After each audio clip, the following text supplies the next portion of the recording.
Show. Hey everybody, welcome to episode 2 of Dr. Crow's Bird Show. I'm here with my co-host, Gir the Sun Conure. Joining me today is going to be a special guest, Dr. Deb Bridge. She is a fellow depth psychologist, and she's going to be an honorary member of our flock today. So welcome, Deb. Can't wait to fly on in. Our topic today is going to be sacred birds. We see birds in our everyday life, outside of our windows, sometimes even in our houses.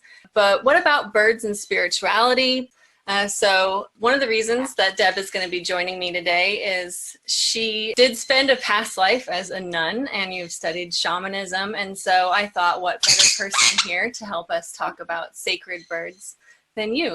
As you said, I was a nun, a Catholic nun, because, you know, there are Buddhist nuns and Episcopal nuns and all sorts of nuns for part of my life. So something that most people, at least in the U.S., that would be familiar with, because so many are Christian and we are such a Christian-based society, is the Holy Spirit, you know, part of the Trinity, and often a dove. You know, we think of the dove flying as the Holy Spirit. And I think sometimes, as much as I sometimes have some issues with the church as a whole, that they really got something right by choosing a bird for this.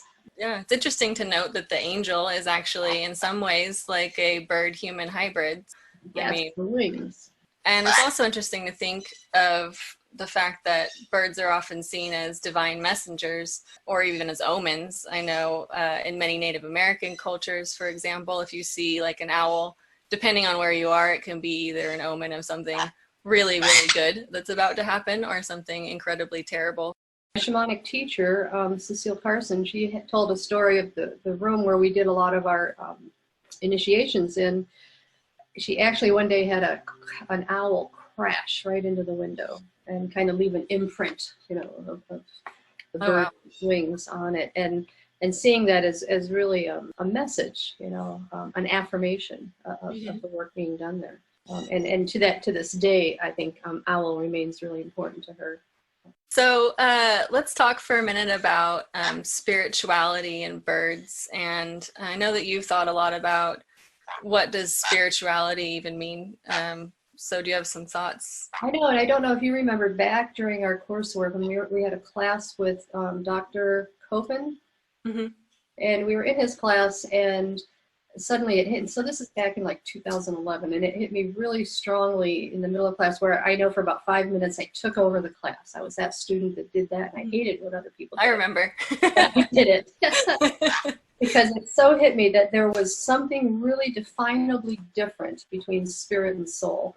And I didn't know what that was, and it became my quest to figure that out.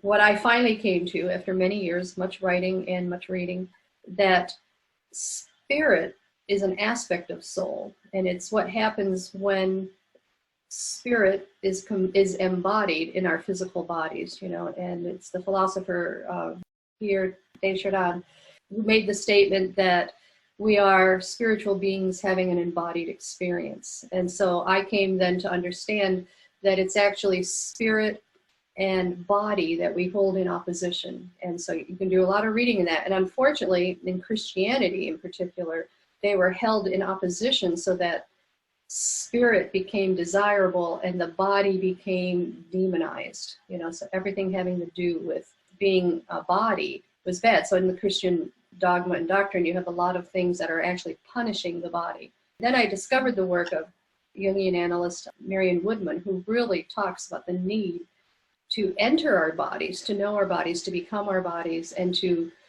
hold them as sacred as well, that they don't, the body is no longer profane. So that we need to have spirit and body together. In the work of Jung, when we talk about the transcendent function, it's where you hold two things that are in opposition and you hold them in that tension. And in doing so, a third thing arises. And so for me, what I've defined that third thing as being is soul. So when you hold the body and you hold spirit in tension, the soul arises. Now, unfortunately, in our society anyway, we are so competitive. We are not very good at holding things in tension. One has to win out over the other rather than holding both of them.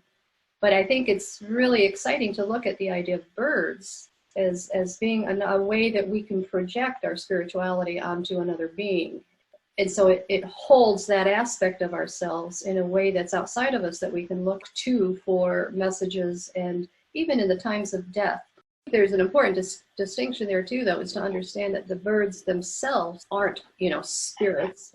They themselves are also embodied spirits. The embodiment of birds holds aspects of spirituality that we don't have access to, the ability to fly, to be in the air, to get closer to the sun than we do. So again, birds just at least bringing our attention back to the spiritual aspects of who we are, which I really believe our society has lost. So next we're going to get into bird tales. Bird tales. Deb, I heard that you had a story that you wanted to share about a crow. It's coming up for me to talk about my experience with the crow, and I'm not, I've been aware of birds. I'm certainly not the friend to birds that you are. Nothing against birds. They're just not in my fish or my thing. So, but I had a good friend. We were the same age. We worked together. We used to go out. We were part of a group of people that went out for each other's birthdays every year, our girls' night out. And the year that we both turned 40, she had breast cancer. And 5 years later, the year we both turned 45, she was declared free of the breast cancer. But within that year was then diagnosed with bone cancer. Then the year that we turned 50, she died. She died from the bone cancer. And I can just remember going home from, I think it was from the viewing, of her body, and going home and sitting on my couch and just looking out my window, and there was a tree outside my window. And all of a sudden this crow just came and sat right in front of my window and sat there for a good several minutes and stared at me, and I'm in tears because I'm sad. And it was just so clear to me that it was this visitation from Amy, kind of not coming and saying, oh, everything's okay, but just the idea, that because it had never happened before, and it was only that, and it didn't happen after that. It was just in that moment that this bird came, and that it was a crow. And crows in many, many cultures are considered either harbingers of death or a visitation. And as we know scientifically now, crows are extremely intelligent. They have this extremely wonderful lives that if anybody took the time to follow them, they're phenomenal creatures. Mm-hmm. Yeah, we talked about them last week. And then I've learned more since then, so oh, yeah. I'll have to do a follow-up episode, crows too.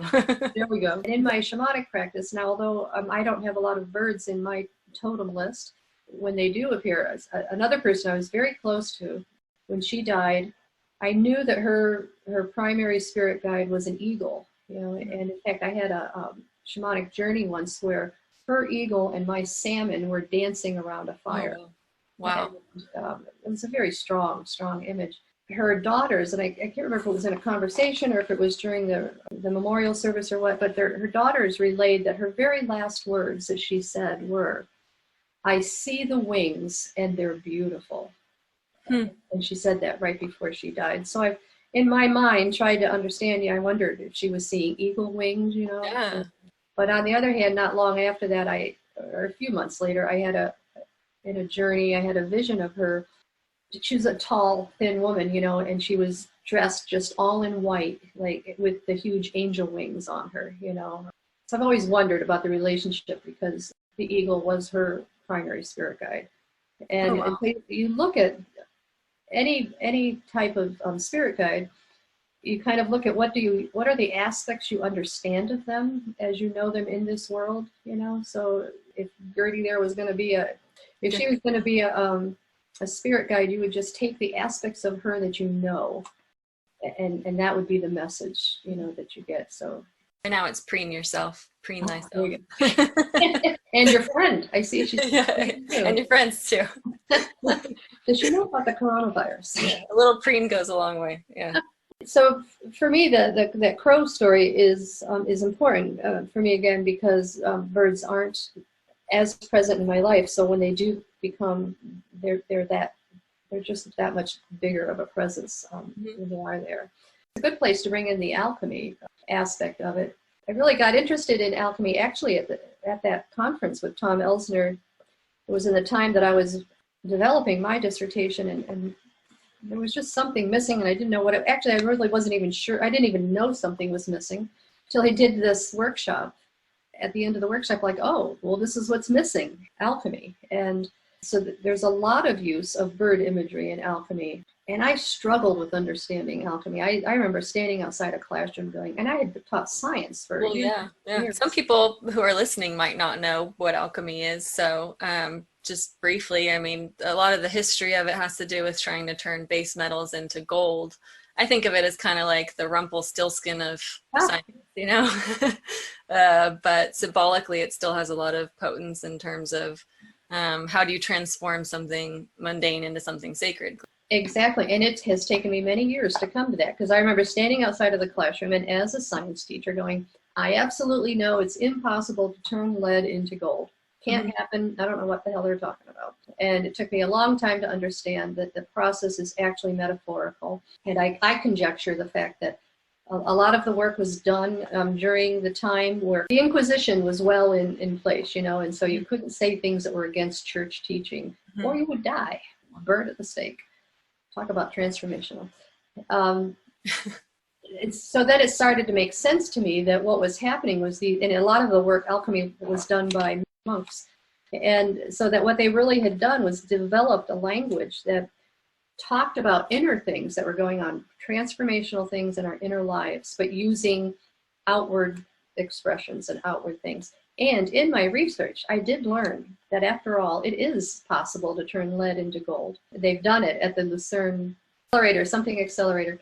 And anyway, so they did it. They were able to change a small amount of, if not exactly lead, like the next thing over in the periodic chart that was different by an atom or two. And they did turn it into gold, but the price to do that, it cost like $1 trillion to make 1 ounce of gold. So oh gosh, extremely not cost effective.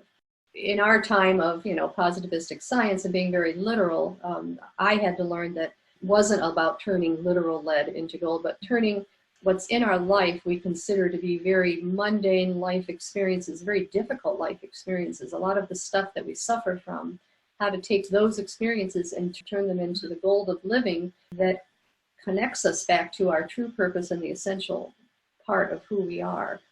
But so there's an alchemical process, and they use Latin words for the name. And the very first part of the process is called the nigredo, and it really is the time of suffering, the things in your life when depression happens, suicidality happens, people get really down, and you think of what's left after a fire. You know, things just have to get burned away. So in that blackness, that darkness, they've actually aligned that with the black crow. That the crow is the symbol of being in the nigredo.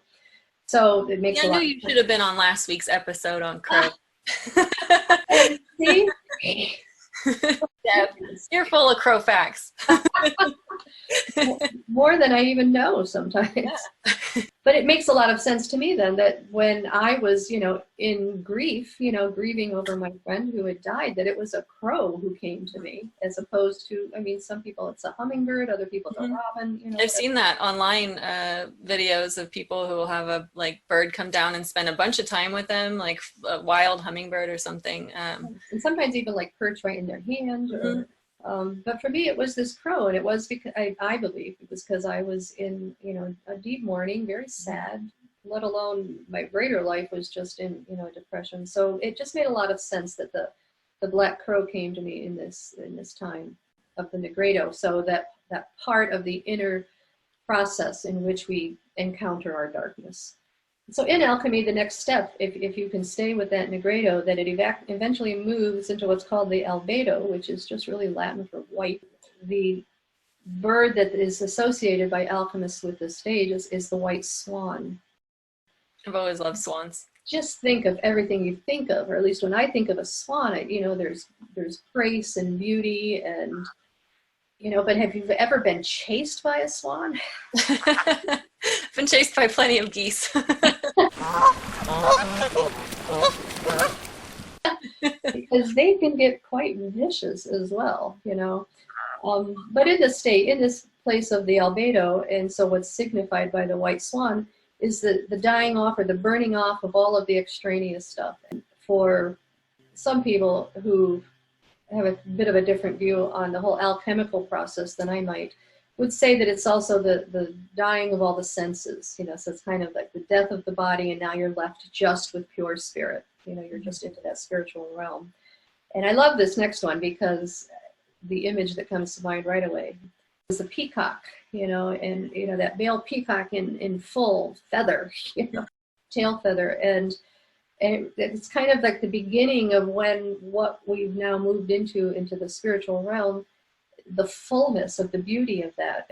And along with that, however, this kind of always fascinates me, because this stage is called the rubedo, which is simply, again, Latin for red, because at this very next stage, and they were pretty much close together, the peacock is the pelican, and the pelican has become one of my favorite symbols of transformation, because the life of the pelican is very self-sacrificing to its young. In fact, if it doesn't have the means to feed it, it literally pierces its chest. So if you picture a pelican reaching over with its beak and piercing its chest to draw blood, literally to draw blood, so therefore the redness, the rubedo, to feed its young.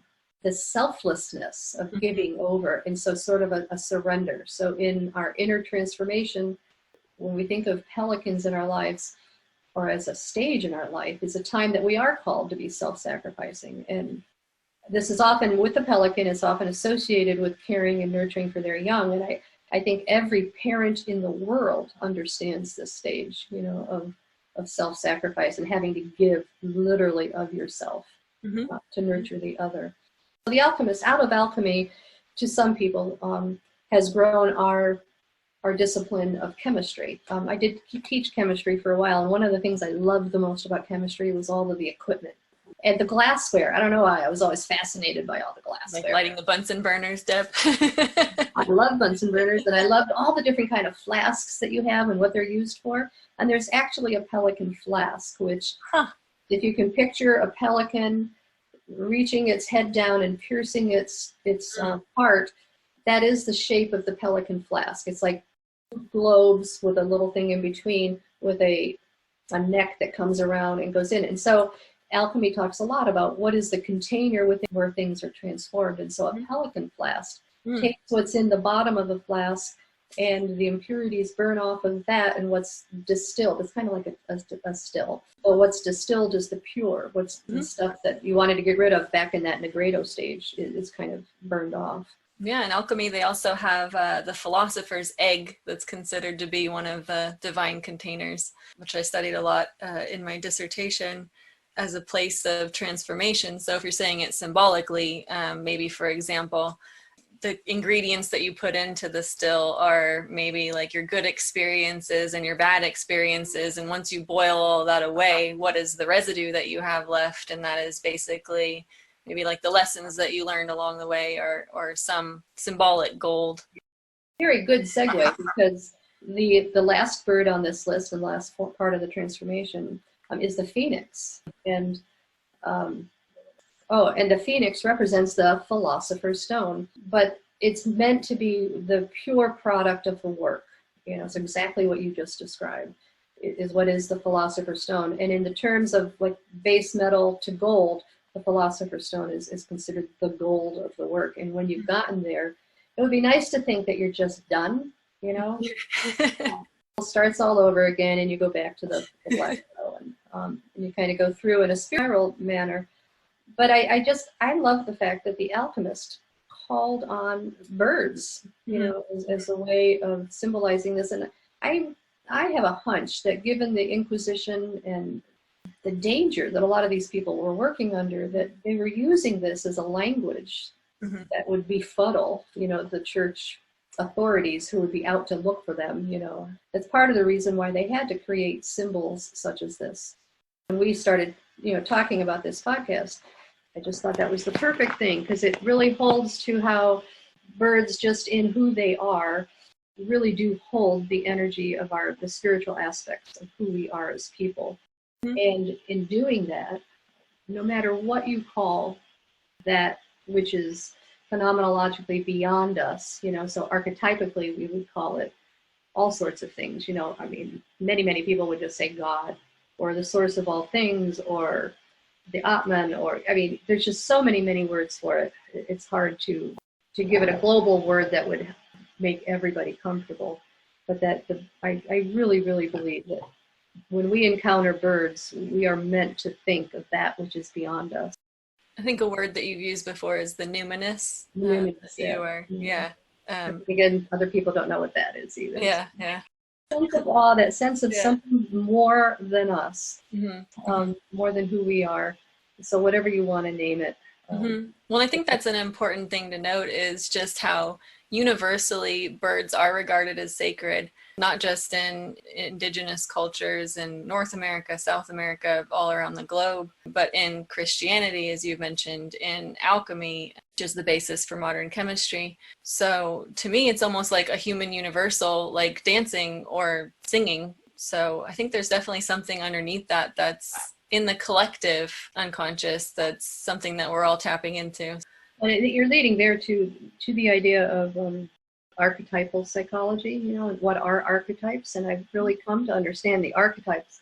So again, in part of my background in science, I taught physics for a little while, and understanding that the spiritual aspects of who we are is really energy, you know, and so there's this archetype of the source of everything, you know, so whatever you want to name it, but it is universal to all beings.